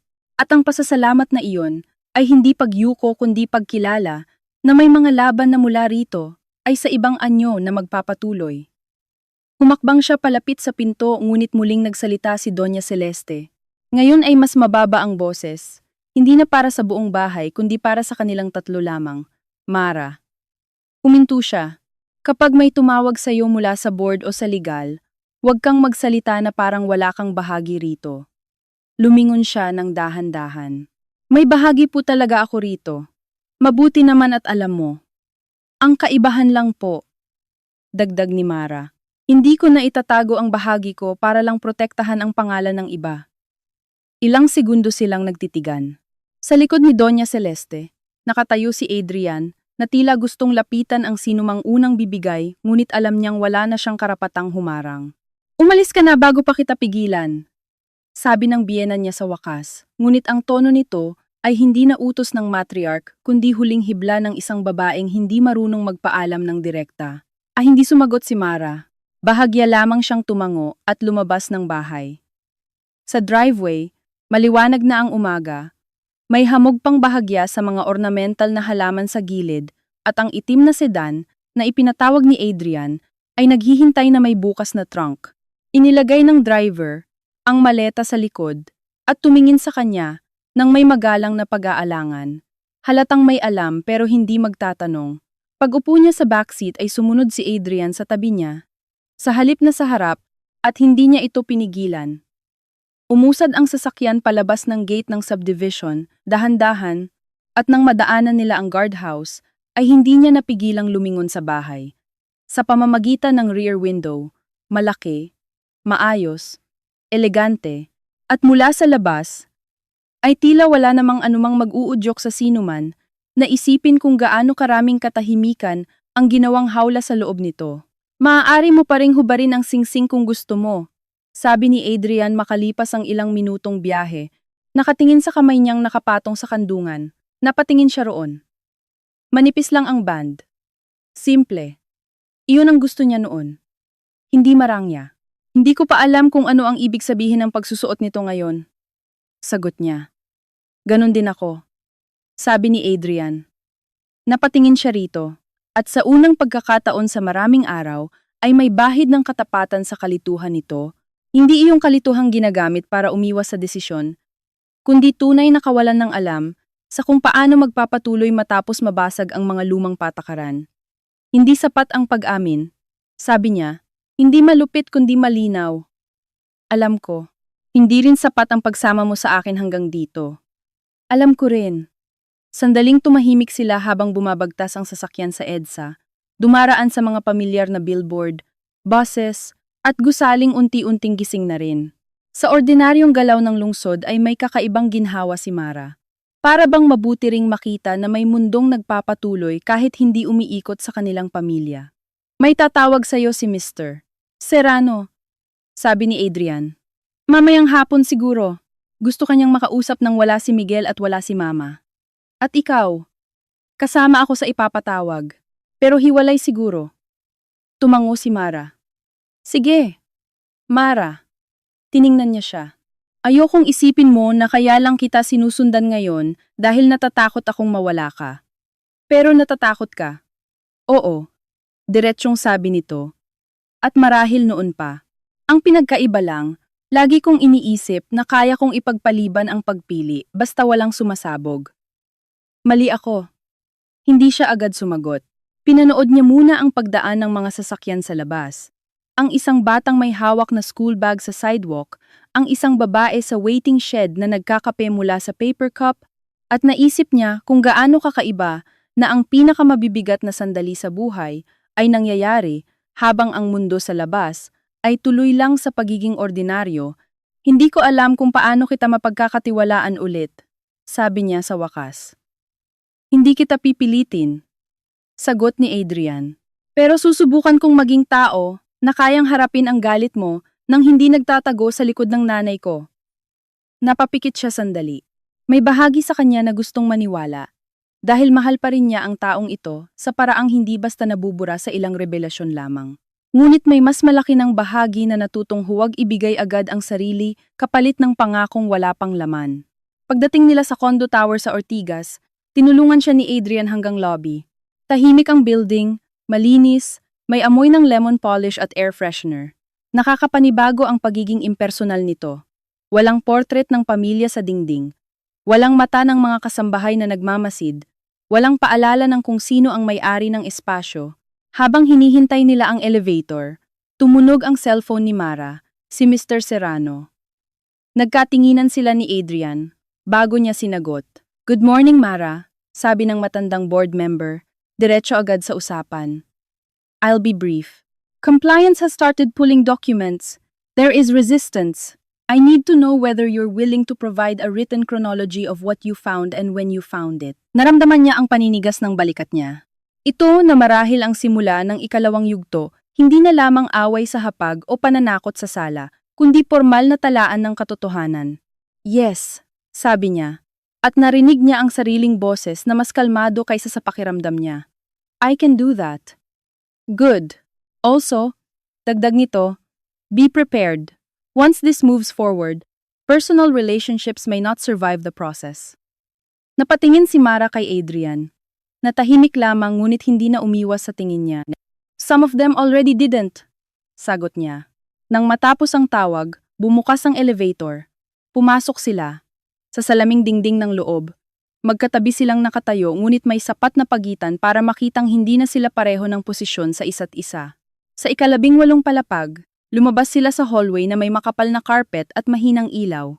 Binuksan ni Mara ang unit gamit ang passcode na ipinadala sa kanya ng kaibigan niya. At pagsara ng pinto sa likod nila, ay agad siyang binalot ng katahimikang kakaiba, hindi mabigat, hindi nagbabantay, kundi blankong espasyong pwedeng punan o iwanang walang laman. Inilapag ni Adrian ang maleta malapit sa sofa. Maliit lang ang kondo, isang bedroom, may simpleng mesa, maliit na kusina, at bintanang tanaw ang gusali sa tapat. Walang enggrande, walang kasaysayan. At dahil doon, parang mas totoo, iiwan na kita, sabi ni Adrian, ngunit hindi pa rin gumagalaw palayo. Sige. Hindi rin siya gumalaw. May mga paalam na ayaw nilang pangalanan, dahil baka maging mas totoo kapag sinabi. Tatawag ako mamaya, pero kung ayaw mong sagutin, maiintindihan ko. Tumango si Mara. Adrian. Oo. Huminga siya ng malalim. Kapag kinausap ka ulit ng nanay mo, at sigurado akong kakausapin ka niya, wag mo nang hayaang ikaw ang pagitan namin. Hindi ka pader. Hindi ka mensahero. Kung may sasabihin siya sa akin, siya mismo. Kung may sasabihin ako sa kanya, ako mismo. Tumango ito. Mas matatag kaysa dati. Gagawin ko. Sandali pa silang nagtitigan. At sa tinging iyon, ay walang resolusyon. Walang yakap. Walang katiyakan. Pero may unang manipis na linya ng responsibilidad na marahil noon pa dapat na itayo. Lumapit siya ng bahagya. At akala niya yayakap ito, ngunit sa halip ay marahang hinawakan lamang nito ang likod ng kamay niya. Maikli, halos magaan, na para bang alam nitong wala ng karapatang humingi ng higit. Pagkatapos ay binitiwan siya at lumabas. Nang marinig niya ang mahinang click ng pinto, doon lang siya tunay na napaupo sa sofa. Inilapag niya ang 2 kamay sa mukha niya at hinayaan ang sarili niyang mapahinga sa kawalan ng kailangan agad sagutin. Walang tumatawag mula sa kusina. Walang takong sa hallway. Walang utos mula sa ibaba. Ngunit kapalit ng katahimikang iyon ay ang bigat ng susunod. Ang chronology, ang review, ang mga dokumentong nasa sobre, ang posibilidad na sa pagsagip niya sa sarili ay tuluyan namang mabasag ang kasal, ang pamilya, at marahil pati ang pangalang matagal niyang pinilit galangin. Dahan-dahan niyang ibinaba ang mga kamay, tumingin sa maletang nakasara pa rin sa sahig at sa maliit na sobre sa side pocket nito, na tila naghihintay lamang na buksan para lalo pang baguhin ang anyo ng nakaraan. Ilang sandali siyang nakaupo roon bago siya tumayo, lumapit sa maleta, at kinuha ang sobre. Hawak-hawak iyon sa pagitan ng mga daliri na para bang mainit, saka siya bumalik sa mesa sa tabi ng bintana at umupo. Sa ibaba, maliit ang mga sasakyang dumaraan, tahimik mula rito. Sa ibabaw ng mesa, inilapag niya ang sobre. Pinasadahan ng hinlalaki ang gilid nito at huminga ng malalim dahil alam niyang ang susunod na bubuksan niya ay hindi lang papel kundi ang huling mga piraso ng kuwento na matagal siyang hindi isinama. At ang susunod na bubuksan niya ay hindi lang papel kundi ang huling mga piraso ng kuwento na matagal siyang hindi isinama. Marahan niyang binuksan ang sobre. Dahan-dahan ang pagkalas sa pandikit, na para bang anumang pagmamadali ay magiging kawalan ng respeto sa bigat ng laman nito. At isa-isang inilabas ang mga dokumento.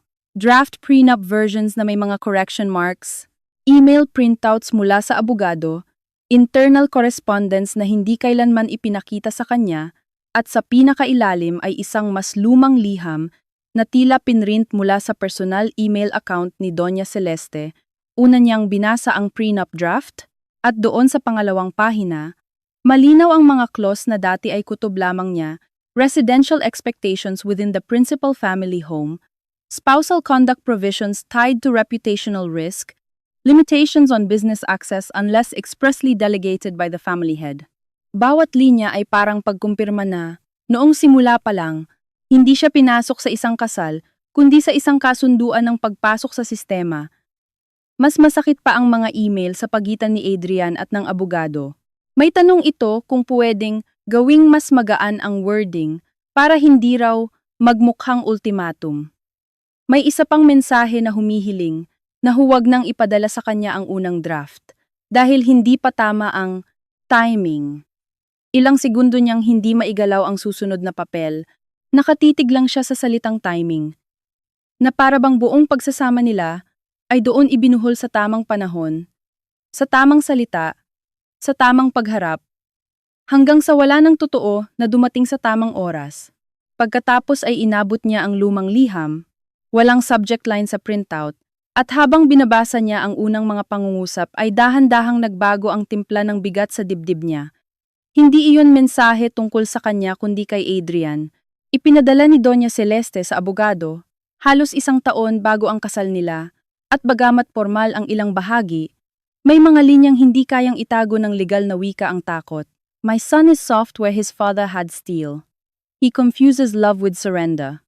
If he marries a woman who does not understand the weight of this family, I may lose both him and the structure that keeps everything from collapse. Napahawak si Mara sa sentido niya. Hindi dahil gumaan ang lahat, kundi dahil tumindi ang trahedya ng pagkakaalam. Sa papel na iyon, hindi lang kontrabida ang biyenan niya.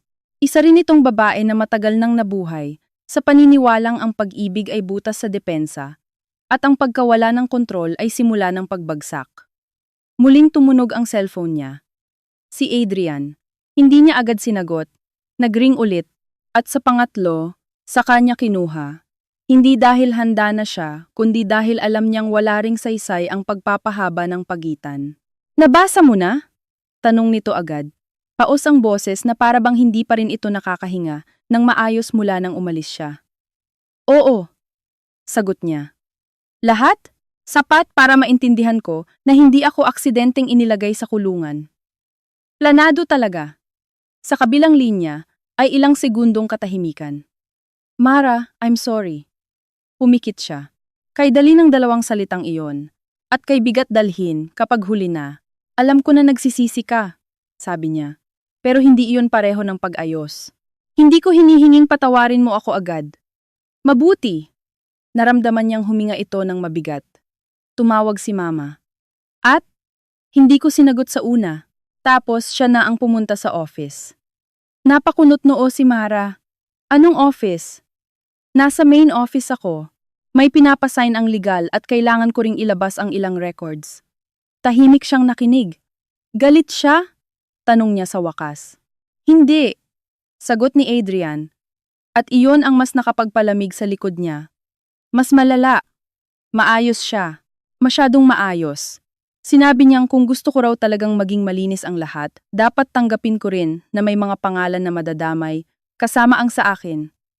At totoo naman. Oo. May kung anong naipit sa boses nito.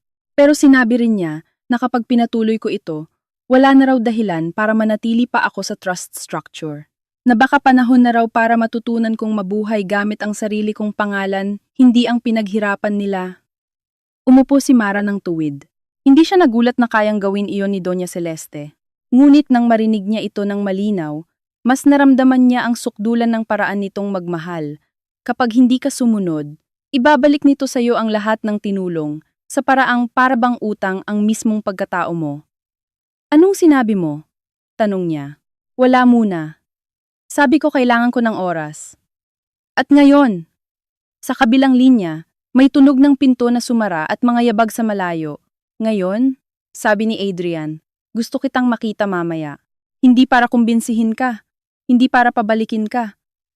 Kailangan lang nating magdesisyon, bago tayo tuluyang desisyonan ng iba. Natahimik si Mara. May tama iyon. Hanggat tahimik silang dalawa, ibang tao ang gagawa ng kahulugan ng paghihiwalay nila, ng laban nila, ng katotohanan nila. Pumunta ka rito mamayang gabi, sabi niya sa wakas. Huwag masyadong maaga. Anong oras? Tumingin siya sa bintana. Ang araw ay mas mataas na, ang mga sasakyan sa ibaba ay patuloy, ordinaryo, at gusto niyang magtagal ng kaunti, bago muling humarap sa lalaking may hawak pa ring bahagi ng puso at sugat niya. 7:00. Sige. Bago ito magbaba, may narinig siyang mahinang paghinga, iyong parang may gustong idagdag pero hindi sigurado kung may karapatan. Mara? Oo. Hindi ko alam kung anong pipiliin mo mamaya. Pero sa unang pagkakataon, handa akong marinig iyon kahit hindi ako ang piliin mo. Pagkababa ng tawag, nanatili siyang hawak ang cellphone, nakatitig sa itim na screen, at naramdaman niyang may maliit na bahagi sa kanya ang gustong umiyak hindi dahil sa lambing, kundi dahil sa pagdating ng katapatan sa pinakahuli at pinakamasakit na yugto. Buong hapon niyang isinulat ang chronology para kay Mr. Serrano. Mula sa unang hindi tugmang entry na napansin niya, sa mga document gaps, sa pressure ng waiver, sa board presentation, sa approvals ni Miguel, sa kaalaman ni Adrian. Bawat pangungusap ay kailangan niyang gawing tumpak, walang drama, walang galit, walang kulang. Ngunit kahit gaano niya pinatigas ang tono ng sulat, ramdam niya sa bawat pangalan ang buhay na nakadikit doon. Ang bawat petsa ay may katumbas na hapunan, sigaw na hindi na ituloy, katahimikan sa kwarto, tingin sa dining table. Nang matapos niya at maipadala iyon, para siyang binawasan at binigatan ng sabay. Pagsapit ng gabi, nagkulay kahel ang bintana ng unit, bago tuluyang naging madilim ang lungsod. Nagpakulo siya ng tubig para sa tsaa, hindi dahil gusto niya talaga, kundi dahil kailangan niyang may ginagawa ang mga kamay niya. Nang tumunog ang doorbell 7:00, alam niyang si Adrian iyon dahil walang ibang may dahilan para dumating sa oras na iyon nang may ganoong kabigat na dahilan. Binuksan niya ang pinto. Nakatayo si Adrian na hindi nakapang-opisina, simpleng long-sleeved shirt na nakatiklop ang manggas, mukha pa ring pagod, at sa unang tingin pa lang ay alam niyang may desisyon itong dala. Pumasok ito. Wala silang yakap. Umupo sila sa magkabilang dulo ng maliit na sofa. May mesa sa gitna na parang kailangan nilang pareho para hindi maging masyadong personal ang lapit. Nakausap ko si Miguel, sabi agad ni Adrian. Bakit? Dahil may kailangan akong kumpirmahin. Tumaas ang kilay ni Mara. Tungkol saan? May sinabi siya sa'yo sa boardroom. Na hindi mo raw kilala ang asawa mo. Nanahimik siya. Oo. Tumango si Adrian. Mabigat. Noong 1 taon, may transfer akong inaprubahan. Hindi ako ang gumawa ng structure, pero ako ang pumirma sa final release. Sinabi sa akin ni Mama na kailangan iyon para maayos ang dating kakulangan. Hindi ko tinanong ng husto. Alam kong mali ang amoy, pero pinirmahan ko pa rin. Hindi na siya nagulat, pero ang kawalan ng gulat ay hindi kawalan ng sakit. Kaya, sinabi ni Miguel yon. Mahina niyang sabi. Oo. At hindi mo pa rin sinabi sa akin noon. Hindi. Tumango siya.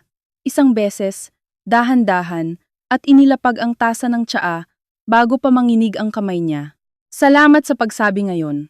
Napapikit si Adrian sa mapait na pasasalamat na iyon. You don't have to thank me. Hindi kita pinapasalamatan bilang asawa. Bilang testigo lang. Ilang segundong walang nagsalita. Sa labas, may mahinang busina sa malayo. May buhay na nagpapatuloy sa libu-libong bintana sa paligid nila.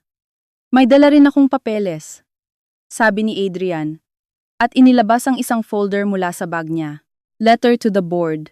Acknowledgement of my role. Voluntary suspension from financial authority habang may review. Tumingin si Mara sa kanya. Pinirmahan mo na? Oo. At si Doña Celeste? Napatawa ito ng bahagya, walang saya. Galit siya. Pero higit sa galit, parang may namatay sa mukha niya kanina. Naramdaman ni Mara ang kirot ng larawan. Hindi niya nais na wasakin ang babae. Nais lang niyang huminto itong manakal. Ngunit sa mga pamilyang tulad nila, ang bawat pagtigil ng kontrol ay nagmumukhang pagkamatay. Anong gusto mong mangyari sa atin? Tanong niya. Hindi na siya paikot. Nandito na sila. Umupo ng tuwid si Adrian. Parang ang buong maghapon ay naghanda siya para sa tanong na ito at alam pa rin niyang wala siyang malinis na sagot. Gusto kong subukan, sabi niya. Pero hindi sa dati, hindi sa bahay na iyon, hindi sa ilalim ni Mama, at hindi hanggat wala akong ginagawa bukod sa magsabi ng sorry. Tinitigan niya ito. At ano ang gagawin mo? Lalabas ako sa bahay, hindi ngayong gabi, pero bukas. May kaibigan akong may maliit na unit sa BGC na pwede kong tirhan pansamantala. Hindi ako babalik sa master structure ng trust hanggang hindi natatapos ang review. At kung mawalan ako ng access sa ilang bagay, tatanggapin ko. Naramdaman niyang bumigat ang dibdib niya sa halo-halong ginhawa at lungkot. Ito ang mga bagay na matagal niyang gustong marinig, ngunit ngayong dumating, hindi na sapat para buuin agad ang nasira. At hindi ako? Tanong niya. Hindi kita hihilinging sumama. Bakit? Dahil sa unang pagkakataon, gusto kong gumawa ng tama kahit walang kasamang gantimpala. Napatingin siya sa kamay nito. Walang dramatic na kilos, walang pag-abot para hawakan siya. Tahimik lang. Bukas, ngunit hindi nang hihingi. At marahil iyon ang pinakabago sa lahat. Paano si Doña Celeste? Tanong niya. Mag-isa ba siya sa bahay? Hindi siya nag-iisa. At kahit kailan, hindi rin naman talaga siya humawak ng tao para lang sa takot sa pag-iisa. Humahawak siya dahil iyon ang tanging paraan niyang maramdaman na ligtas siya. Napabuntong hininga si Mara. Kinausap mo ba siya ng diretsyo? Oo. Sinabi ko sa kanya na hindi ko na kayang piliin ang katahimikan kapalit ng pagsunod. Sinabi ko ring hindi ibig sabihin na iiwan ko siya bilang anak, pero iiwan ko ang paraan niyang pagmamay-ari niya ako. Anong sinabi niya? Matagal bago sumagot si Adrian. Sabi niya, kapag lumabas ka ng pintong iyon, huwag mong asahang marunong akong maghintay sa pagbabalik mo. Natahimik si Mara. Ang linya ay eksaktong kay Doña Celeste. Hindi pagsusumamo, hindi lambing, kundi banta na nakabalot sa dignidad. At, sabi ko, hindi na po ako bata, Ma. Hindi niyo kailangang maghintay. Kailangan niyo lang tanggapin. Isinandal ni Mara ang likod sa sofa at pumikit saglit. Sa loob niya, may bahagi na masakit para sa biyenan niyang hindi marunong humingi, hindi marunong magpigil nang hindi naniningil, at ngayon ay malamang nakaupo sa malaking bahay na iyon na unang beses marahil talagang naririnig ang ingay ng sariling pag-iisa. Ngunit may mas malaki pa ring bahagi sa kanya na alam na hindi niya iyon responsibilidad ayusin. Mara! Maingat na sabi ni Adrian. Hindi kita hihilinging bumalik sa akin ngayong gabi. Hindi rin kita pipigilang mag-isip. Kung gusto mo nang tapusin ang lahat, pero gusto kong malaman mo na kahit ano ang piliin mo, hindi na ako babalik sa dati para lang masabing may pamilya pa rin kami. Tinitigan niya ang lalaki. Ito pa rin ang taong nagsinungaling sa kanya, nagtago, nagpahuli sa takot. Ito rin ang taong ngayon ay sa wakas gumagalaw nang hindi nagtatanong kung sino ang mapapahamak sa imahe ng pamilya. Walang malinis na landas mula rito. Hindi ko kayang sabihin ngayong gabi na maayos tayo, sabi niya sa wakas. Tumango si Adrian. Alam ko, hindi ko rin kayang sabihing tapos na tayo. Ngayon ay hindi ito agad nakasagot.